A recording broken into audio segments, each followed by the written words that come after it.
오늘도 이 이른 새벽 주님의 전에 나오신 사랑하는 성도 여러분들을 진심으로 환영하고 또 축복합니다. 여러분, 우리를 참 피곤하게 만드는 것 중 하나가 요즘에 다 각각 핸드폰이 보급되면서 끊임없이 날라오는 스팸 전화나 문자, 이런 것들이 우리를 괴롭힐 때가 많습니다. 분명 스팸 광고인 걸 알고서 내가 전화를 끊어보기도 하고 또 차단도 해보기도 하고 그렇게 여러 가지 조치를 취하기는 하지만 어찌나 우리를 괴롭히기로 작정을 하였는지 또다시 또 다른 번호로 그 스팸 전화는 걸려오면서 우리를 귀찮게도 만들고 참으로 힘들게 만들기도 합니다. 그런데 여러분, 비단 이런 스팸이 아니더라도 우리 삶에는 이와 비슷한 문제들이 참 여럿 존재합니다. 분명 피했다고 생각했는데 또다시 찾아오는 문제들이 우리 삶 속에 있다는 겁니다. 이제는 다 끝났다. 이제는 끝났구나 라고 생각했는데 또 다른 방식으로 문제가 찾아오고 겨우 내 마음을 추스렸는데 또다시 우리 마음을 뒤집어 놓는 그런 문제들이 있다라는 것이죠.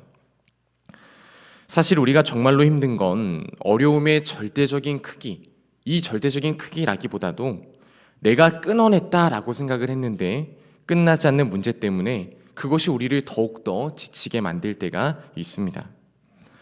장소를 옮겨 보아도 시간이 지나도 또다시 찾아오고 기도하고 내 마음을 다잡아도 또다시 우리 앞에 서는 문제들이 있는 것입니다. 마치 빛 자체도 두려운 일이지만 끊임없이 걸려오는 독촉 전화가 사람들의 마음을 더 짓누르는 것처럼 말이죠. 여러분, 끝나지 않는 문제를 마주할 때면 우리는 너무나도 쉽게 지치고 맙니다. 그리고 다윗이 바로 그런 상황 가운데 있었습니다. 그는 위기를 피해서 자리를 옮겼지만 문제가 그곳에 옮겨졌다라고 해서 그의 모든 문제가 끝나지는 않았습니다. 사울은 정말 섬뜩하게도 그가 피한 자리까지 끝까지 쫓아와서 그를 어떻게든 죽이고자 하고 있는 겁니다. 한 고비를 넘겼다라고 생각했는데 또다시 더 큰 위협이 끝나지 않고 찾아왔던 것이죠. 과연 하나님은 이러한 상황 속에서 다윗을 어떻게 건져내셨을까요?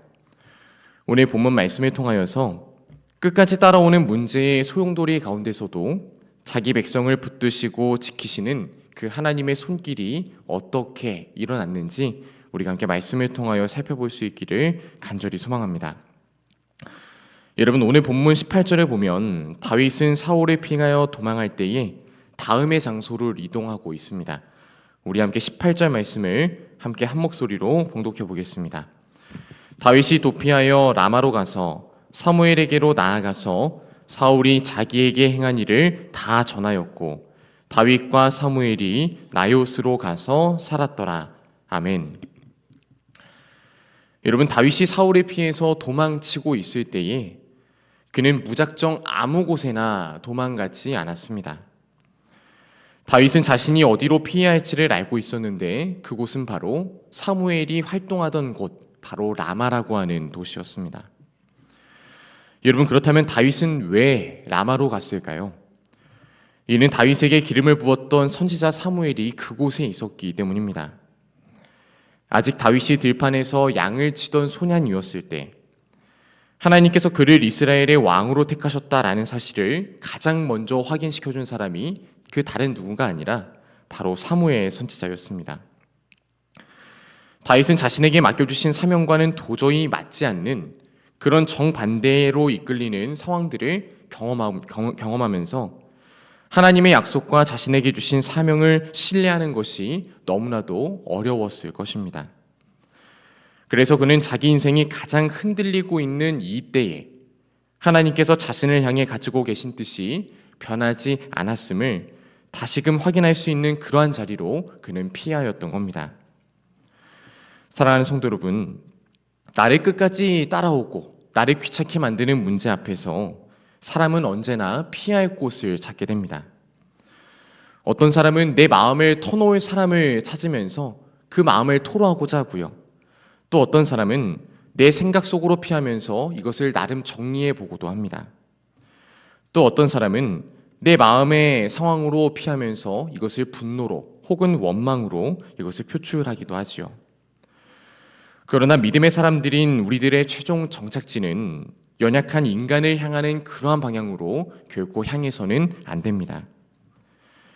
믿음의 사람에게 정말로 필요한 진짜 피난처는 바로 하나님의 말씀 앞, 바로 그곳이기 때문입니다. 내가 지금 왜 이 길을 걷고 있는지, 하나님께서 왜 나를 지금 이 자리로 부르셨는지, 지금 이 고난 속에서도 하나님께서 여전히 나를 어떻게 붙들고 계신지를 확인할 수 있는 그런 유일한 자리가 그분의 말씀을 듣는 자리, 그분의 말씀이 있는 자리를 통해서만 드러나기 때문입니다. 여러분, 끝나지 않는 문제 앞에서 정말로 위험한 건 사실 문제 자체가 아닙니다.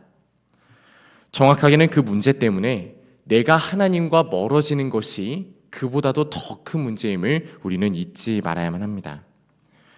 내 마음이 흔들리고 억울함이 커지고 내 안에 두려움이 깊어질수록 그럴수록 우리는 더욱더 하나님의 말씀 앞으로 나아가야 될 줄로 믿습니다. 다윗이 사무엘에게로 나아갔던 것처럼 우리도 다시 하나님께서 나를 부르신 그 자리, 나를 붙드신 약속의 자리로 돌아가야만 합니다. 여러분, 무사히 다윗은 사울을 피하여서 사무엘이 있던 라마나옳 이곳으로 피할 수 있었습니다. 그러나 안타깝게도 본문 19절에 보면 어떤 사람이 사울에게 이 다윗이 라마나옳으로 피하였다라는 그런 사실을 알리고 있습니다. 오직 다윗을 죽이고자 혈안이었던 사울은 이 소식을 듣자마자 도망친 다윗을 잡기 위하여서 그곳에 곧바로 전령들을 보내기 시작합니다. 정말로 다윗이 죽어야만, 그가 잡혀서 사울에게 괴롭힘을 당해야만 이 모든 것이 끝날 수 있었던 겁니다. 20절에 보게 되면 사울이 보낸 전령들이 결국 라마나옳에 도착하게 되어지는데요. 그런데 그들이 이곳에 도착한 그 이후부터 정말로 놀라운 일들이 벌어지기 시작합니다.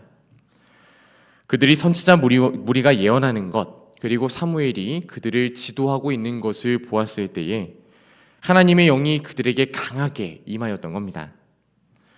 그 순간 어떤 일이 일어났을까요? 다윗을 잡으러 온 이 전령들이 참으로 우스꽝스럽게도 그들과 함께 예언을 하기 시작합니다. 이후 사울이 보냈던 두 번째 전령들도, 세 번째 전령들도 역시 마찬가지였습니다. 심지어는 사울 자신도 그곳에 와서 다윗을 잡으려고 하였지만 그도 앞선 전령들과 똑같이 예언을 하는 모습을 보여주게 됩니다. 다윗을 데려오기 위한 모든 시도가, 인간의 모든 그 괴롭힘이 하나님의 역사하심 앞에서 모두 다 끝나버렸던 것이죠. 사랑하는 성도 여러분, 이 말씀을 볼 때 우리는 다음과 같은 영적인 교훈을 얻게 되어집니다. 문제가 분명 우리를 따라올 수는 있습니다. 그러나 하나님의 허락이 없이는 하나님의 사람에 대한 이 고난, 이 어려움이 우리를 완전히 집어삼킬 수는 없다라는 사실입니다. 사울의 전령들이 다윗이 있는 곳 코앞까지는 분명 올 수는 있었지만 그렇다고 그들이 다윗을 붙잡을 수는 없었던 것과 같이 말입니다. 사람의 계획이 아무리 집요해 보여도 하나님의 영이 그들을 막아선다면 인간의 시도는 더 이상 그 앞에서 힘을 발휘할 수 없었던 것이죠. 여러분, 하나님은 언제나 우리의 문제보다 크신 분이심을 여러분들이 잊지 마시길 소망합니다. 그러나 그 사실을 계속해서 의심하고 확신하지 못하는 우리들이 이 사실을 놓치고 때때로 이 문제가 다가올 때마다 내가 절망하고 낙심하는 것입니다. 바라기는 우리 안에 계신 성령님께서 우리 마음속에 있는 이 하나님을 향한 확신을 언제나 굳건하게 붙잡아 주시기를, 또한 세워 주시기를 우리가 날마다 구하고 또한 그것을 의지해야 될 줄로 믿습니다. 여러분, 말씀을 정리하겠습니다. 우리 눈에 하나님의 역사심보다 지금 내 앞에 닥쳐온 이 문제, 이 상황이 더 크게 보이는 것은 어찌 보면 너무나도 당연한 일입니다. 우리는 영적인 눈으로 하나님의 일하심을 바라보는 것에 익숙하기보다는 내 육신의 눈으로 앞의 상황을 판단하는 일에 익숙한 그런 죄인들이고 또한 연약한 존재들이기 때문입니다. 그래서 문제가 계속해서 따라오면 쉽게 두려워하고 상황이 풀리지 않으면 쉽게 낙심하고 고난이 반복되면 하나님이 정말 나를 돕고 나와 함께 하시는가를 묻게 되어지는 겁니다. 그러나 오늘 말씀을 통해 하나님은 이렇게 반문하고 계신 것이죠. 정말 나 여호와의 손이 짧아서 너희를 구원하지 못하겠느냐? 너는 정말 나를 이 순간 가운데 의지하고 있느냐라고 주님 묻고 계십니다. 여러분, 우리는 기억해야 합니다. 언제나 하나님이 이루시는 일을 경험했던 사람들은 남들이 보기엔 참으로 어리석은 일을 택하고 무식해 보이는 것을 택했다 할지라도 끝까지 하나님의 말씀을 붙들고 의지했던 사람들만이 하나님의 구원, 하나님의 능력을 경험할 수 있었다라는 것을 말입니다. 다윗은 문제가 닥쳐온 순간에 여러분 무엇을 택하였나요? 세상의 방법으로 나아가는 길을 그는 택하지 않았습니다. 사울 왕을 대적할 어떤 합리적인 계산을 하면서 그것을 강구하고 쫓아갔던 것이 아니라 그저 오직 자신을 향한 하나님의 말씀을 듣기 위하여 사무엘이 있던 곳 라마나요스로 찾아갔던 겁니다. 여러분, 오늘 여러분들의 라마나요스는 과연 어디에 있으십니까?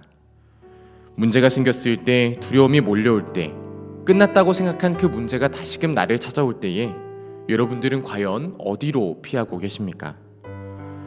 문제가 생겼을 때 우리는 다윗과 같이 하나님의 말씀을 들을 수 있는 곳, 나를 향한 하나님의 약속과 사명을 다시금 확인할 수 있는 곳, 이 라마나요스로 우리도 또한 가야 할 줄로 믿습니다. 바라기는 끝까지 따라오는 어떠한 문제 앞에서도 주님께로 피하시고 그 말씀을 붙들고 다시금 내게 주신 사명과 내게 주신 그 소명을 깨닫는 여러분들과 저가 되기를 주님의 이름으로 간절히 소망합니다. 우리 함께 기도하겠습니다.